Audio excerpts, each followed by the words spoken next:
I'm Matt Coyle, and I'm here with my partner Ying Coyle. Hey Ying, how you doing today? I'm doing well, Matt. That's excellent.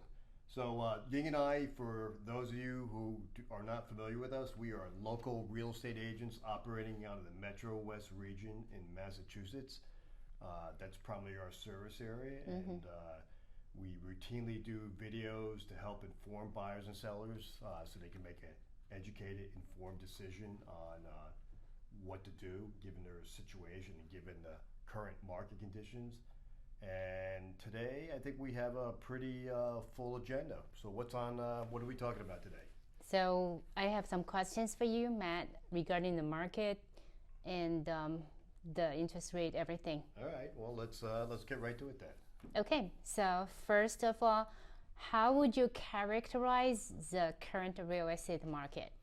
Well, it's still a very much a seller's market, although we have seen a decline in sales activity. Would you agree with that? Agree. Yeah. Okay.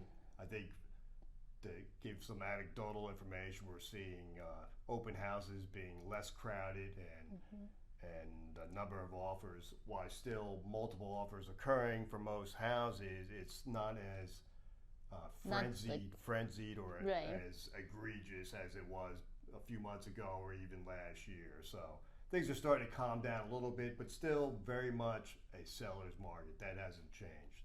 I think it's more like back to the pre-pandemic level. Pre-COVID, yeah, pre-COVID. Yeah. Yeah, I think the one thing that has changed in this market is buyer affordability. Okay, that is a big issue.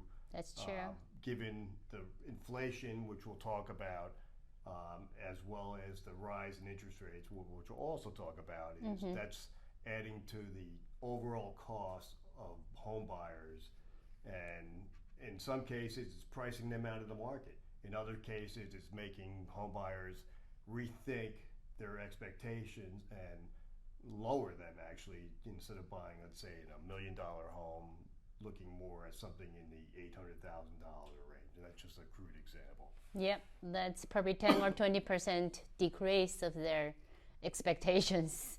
Right. Okay, so talking about interest rate and the inflation, can you give us an update? So, as you know, first the Bureau of Labor Statistics came out with their inflation report. I think it was about a week ago, where they announced that inflation was running at an annual rate of 8.6%. That's the Consumer Price Index. That's what I'm referring to. All items, an annual rate, and that was about 3/10 of a basis point higher than it was the month before. April was 8.3%. Um, Following that, the Fed, not to be outdone, decided, which was no surprise, they were going to raise interest rates, but instead of doing 50 basis points, they raised it 75 basis 75, points. yeah. That's their key policy rate, the federal funds rate, and that certainly reverberates throughout all the other interest rates in the economy, including mortgage rates. So you saw mortgage rates go up. And the quickest, increase in Right, 30 yeah. years, I Yeah, heard. so Yeah. so clearly that's putting pressure on buyers, which is leading to them, one, exiting the market, which I talked about, or two, readjusting their expectations. Yeah. So still very hard for buyers. Right. So also, anyway, I heard people still say there's housing bubbles. What you think? Um, I don't think there is a housing bubble. A bubble, as I think about it, is more based on, I guess, non non fundamental factors like a hope and a wish. Prices are based on, I guess, less substantive factors. But the law of supply and demand, they basically is driving what prices are happening in the market today. There's just no housing supply in the market relative to demand, and I don't see that changing anytime soon. So I do not think there's a bubble. I think pricing is based on sound fundamentals. Inflation is certainly putting pressure on prices, but clearly supply demand, excess demand over supply is the driver here. So there is no bubble in my opinion. I do, however, see that supply demand imbalance shifting. Um, where the pool of eligible buyers is decreasing. Still robust and still greater than supply, but you're starting to see, for example, first-time buyers leave the market. They were on the fence, now they they just can't afford it. And that's the problem. There's an affordability issue right now, and I don't think we've really felt the ramifications yet. But I think as the year progresses, we'll start to see them play a more important role in the real estate market and prices. That's right. Yeah, it's still very hard for buyers to get a house. So what is the advice you want to give to the buyers on the market? Well, what we always do with buyers is try and first understand what their budget is. And if they need financing, to make sure that we consult with their loan officer to make sure that we're all on the same page in terms of what their financial capacity is.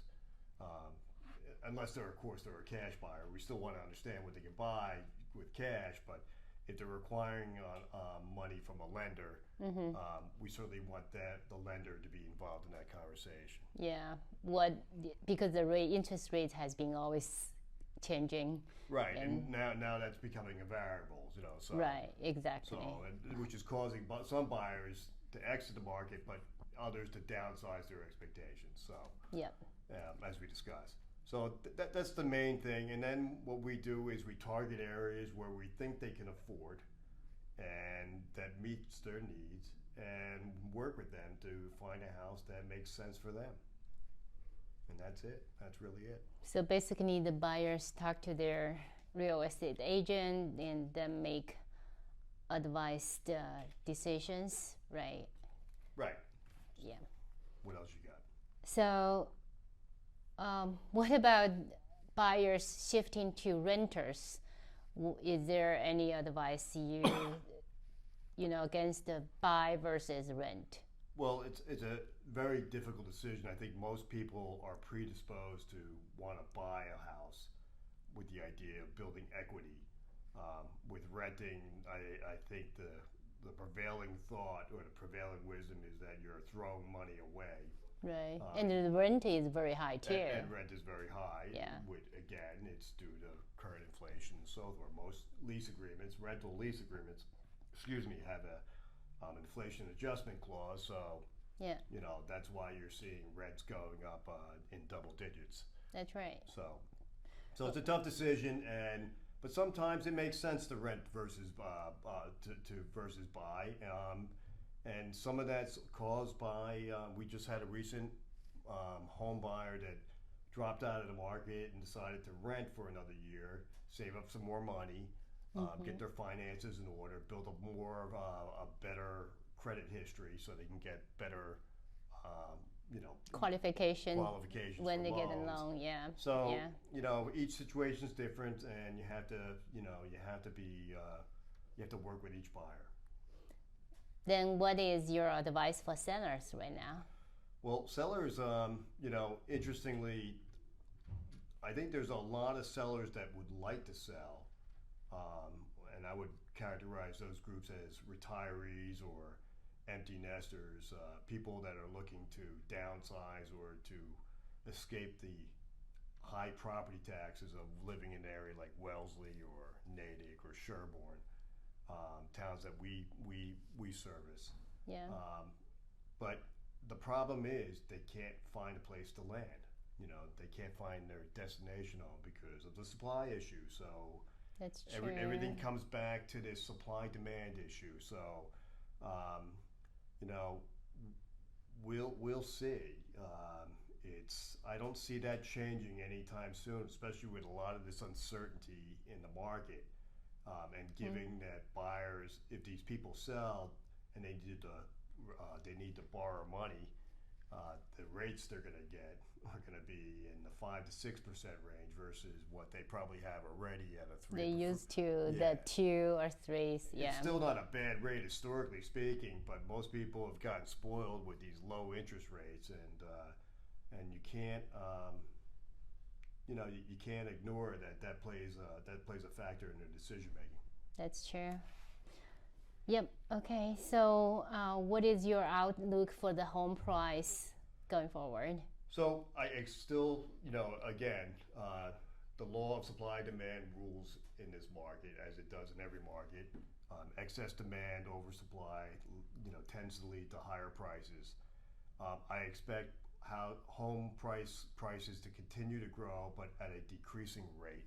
And I think Agree. what's going to be mitigating or moderating that is going to be this pool of eligible buyers decreasing over the next couple of months, as we've already seen already. But I think that'll continue to play out, and I don't see any relief in interest rates or inflation in at least this year. I don't see any change. I think the Fed is committed to raising rates, and they need to raise rates to put a stop to this inflation. So Yep. yeah, I think as a seller, you're still in a good position.